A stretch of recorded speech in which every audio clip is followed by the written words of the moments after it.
எங்கள மாரி முதுகுல கல்வெட்டு யாருக்குமே இல்ல அப்படின்னு சொல்ற அளவுக்கு கடகராசிக்காரர்கள் வந்து படாபாடு பட்டு இப்பதான் கொஞ்சம் வந்திருக்காங்க. இந்த தமிழ் புத்தாண்டாவது அவங்களுக்கு எப்படி இருக்கும் சார்? உண்மைதான். அதுல எந்த ஒரு மாறுதலும் கிடையாது. ஏன்னா, இப்ப நம்ம இந்த நிகழ்ச்சியில வந்து பலன்கள் சொன்னா கூட அவங்களுக்கு நம்பிக்கை வராது. ஒரு புடிமானமான ஒரு எண்ணம் ஆமா இருக்கும். சார் 1 வருஷம், 2 வருஷம் கஷ்டப்பட்டா பரவால்ல. 5 வருஷம் நொந்து நூலாயிட்டாங்க. செய்யாத குற்றத்துக்கு தண்டனைகள், மான அவமானங்கள், அஷ்டம சனின்னா சாதாரணமா?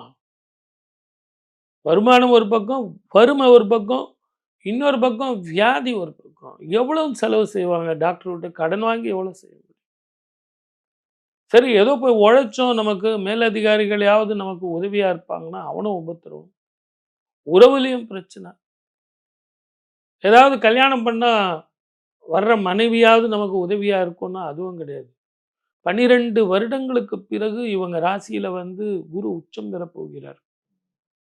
இதை எல்லாத்த விட இந்த ஆண்டு பராபவ ஆண்டு, அரசனாக வருவது இந்த ஆண்டு குரு தான் வரார். உச்சம் பெற்ற குரு.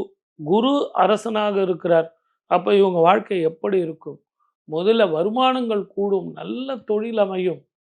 வெளிநாடு, வெளி மாநிலம் அப்படின்னு கடல் கடந்து போய் கூட கோல் வச்சிடும். வெளிநாட்டுக்கு போறது மட்டும் இல்ல, வெளி மாநிலத்துக்கு போனா கூட இவங்களுக்கு நல்லா இருக்கும். இடமாற்றம் வருதுன்னு தெரியுது. வருமானம் வருதுன்னு தெரியுது. ஆனா, அந்த டிசிஷன் மேக்கிங் வந்து அந்த பயத்தினால தப்பா எடுப்பீங்க. உங்கள பொறுத்தவரைக்கும் இது ஒரு பொன்னான காலம். இந்த காலகட்டத்தில உங்களுக்கு பணம் வருது, பட்டம் வருது. இத பணத்த எடுத்து வீட்ல வைங்கன்னு சொல்றதுக்கு நான் தேவையில்ல. பணம் வந்தா வெளிய தான் வீட்டு உள்ள வைக்க போறீங்க. கண்டிப்பா வைப்பீங்க. வீட்டுக்கு வெளிய வைக்க மாட்டீங்கல்ல? ஆனா, 12 வருடங்களுக்கு ஒரு முறை வரக்கூடிய குரு உச்சம் பெறுவதும், 18 வருடங்களுக்கு ஒரு முறை வரக்கூடிய கேது உங்க வீட்ல ஞானகாரகன் சேர்வதும், உங்க மூதாதையர்களுக்கு, பித்ருக்களுக்கு தர்ப்பணம் குடுக்கறது தயவு செஞ்சு போயி, காசிக்கு போய் குடுத்துட்டு வாங்க.